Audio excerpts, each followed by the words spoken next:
All right, everyone, talk about convenient timing. The SEC deciding to sue Elon Musk in order to try to compel testimony with regards to his Twitter acquisition. Link in the description. Not archived, of course. It's just a tweet, my reaction to it. Why does this seem like awfully convenient timing? Oh, a couple months before the primaries, and you're going to try to drag the head of the one site that's not hyper-focused on censoring people for political reasons in for questioning over and over. That's totally not coincidental. It's not. You'd have to be a fool to think that it was. Here's the thing.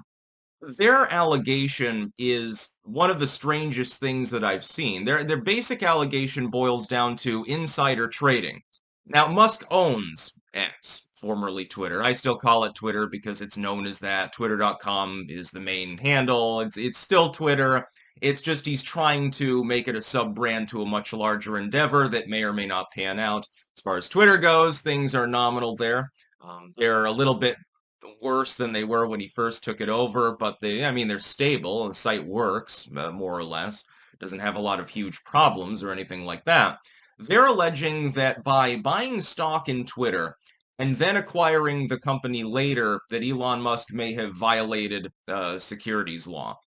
And I'm thinking to myself, differential enforcement is the root of all evil within the legal system.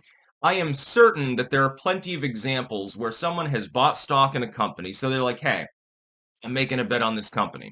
I'm buying their stock, I'm effectively giving them money in the form of a stock transfer to expand and stuff because I think that they're going in the right direction. I expect that stock will become worth more and more. I'm making a bet on the company, so I bought 5% of Acme Incorporated or something. And then they get wealthy. Because, that decision and other decisions pan out, and all of a sudden they go from having $100 million to having $10 billion, and they're like, well, I really like this company. I want to acquire it. So I'm just going to have a buyout. I already own some of the stock. I'll just buy out more stock, and I'll dissolve the company as a traded entity, and I'll take it over and turn it into a private entity. So it'll be my own private company, and with blackjack and hookers. I'm sure that there are plenty of examples of that happening. I've never heard of somebody being investigated by the SEC for doing so. There are separate SEC investigations already into Elon Musk, with his highly secretive Glass House project. I'm not exactly sure what that is. They've been trying to compel testimony on that one for a while, among other things. They've been gunning for him the whole time.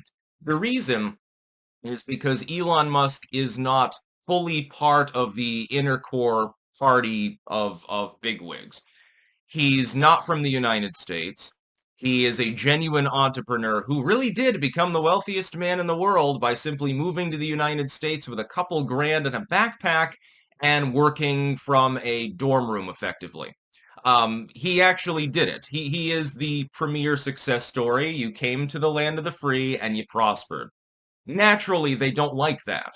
Because if they can't buy him out, if they can't corrupt him and control him, which they're trying to do via the ADL, the SEC, and other groups, especially with relation to human communication, as long as it was just the Boring Company, nobody had a problem. Oh, you're making electric vehicles and tunnel projects. They don't give a shit about that. That's not, you're having a bunch of tunnels under the city and stuff may revolutionize elements of travel. That's great. It'd also be lucrative. You can have toll roads and stuff. The bigwigs would like that. Oh, you've got a company that's selling cars that help our Chinese allies sell lithium to make batteries. I don't have a problem with that. They have holdings in those Chinese companies. By the way, I'm still not taken in by Tesla. In my opinion, the best things that Musk is doing, reform of Twitter and Starlink. Those are the two, and SpaceX in general. Anything to do with space or the internet, Elon Musk is the ultimate nerd and doing very well. I'm not going to buy an EV, and I'm not going to buy a glorified weed wand, not a flamethrower. An apt label for it. It was a little bit cringe, actually, when that came out, because you can buy military spec flamethrowers, and all you need is an ID. To be clear, they are not classed in the same category as even low-caliber firearms. It's harder to get a single-action, 6-shot, 22-short revolver than it is to get a working flamethrower that will easily burn down several homes, rip its way through vehicles and people, and if used against a crowd of people, would cause absolutely catastrophic fucking damage. The pro tip for the psychos out there, disclaimer, of course, I'm saying that tongue-in-cheek. The Twitter acquisition is fine. What's Elon Musk done wrong? He pissed off a couple of investors. It's the SEC complaining. Oh my God, you held stock in a company before you decided to buy it later on? Well, maybe that's because the Twitter stock was doing well and he scented profit. And that's probably, if they successfully compel his testimony, he'll just shrug his shoulders and say that.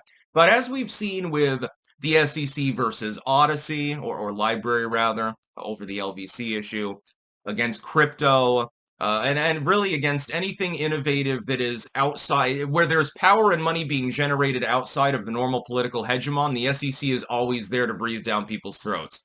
The SEC, the FDA, the EPA, the ATF, the FBI, some combination of three-letter bureaus will come in and raid you, query your emails, sue you, etc., and do everything that they can to ruin you.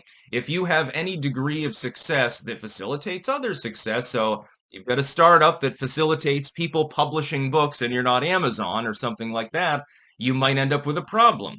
Some sort of trade law that was written in 1839 that they just barely dug out just to fuck with you happens to exist in one state that you're operating in, and you owe them $100 million or something like that. It's differential enforcement, it's political abuse, and the timing is not coincidental. They're going to try to abuse Elon Musk and bully him into a corner where they say, look, this problem can go away. All you have to do is start banning dissidents again. All you have to do is throttle these search terms. Here's a list of people we don't want on your site. Find a reason to throttle them so that their reach stops. They've already done this with Google. Why do you think YouTube engages in algorithmic throttling? Do you think the team at Google really doesn't want the extra clicks? Of course, they want crazy shit on the site. That crazy shit was making a lot of money back in the weird days of YouTube. Bloodsports, can you imagine? The #1 live show of which I was actually on, the Spencer debate with Sargon, which absolutely broke records with regards to that kind of fucking political debate. I was there for it and had a great time. How much money do you think YouTube made off of a slot that was effectively outcompeting anything on cable? You don't get that shit on YouTube anymore. Instead, they dumb it down and they astroturf things and they hope that people won't go elsewhere. This miscalculation is why Rumble happens to exist, and that is why Rumble is being attacked so much. They'll probably get attacked by the SEC too. It's a one-page form. Wasn't dated correctly. You got the date wrong. That looks an awful lot like a 9, not a 4 now, doesn't it, Mr. Rumble executive? Well, then you're in breach of contract to your investor and you owe him $50 million. Shit like this happens all the time within business. It's monopolism. It's the way that the system maintains its money and its supremacy over other people. If they can't buy out the startup, which happens mainly in pharma, and they can't bully them into doing what they say, if you go along with that, they'll give you the apple before the stick. Elon Musk could make money hands over fist with even more government contracts if he was playing nice. The fact that he's being attacked by the SEC during election season is pretty fucking telling. That's about all. Peace out.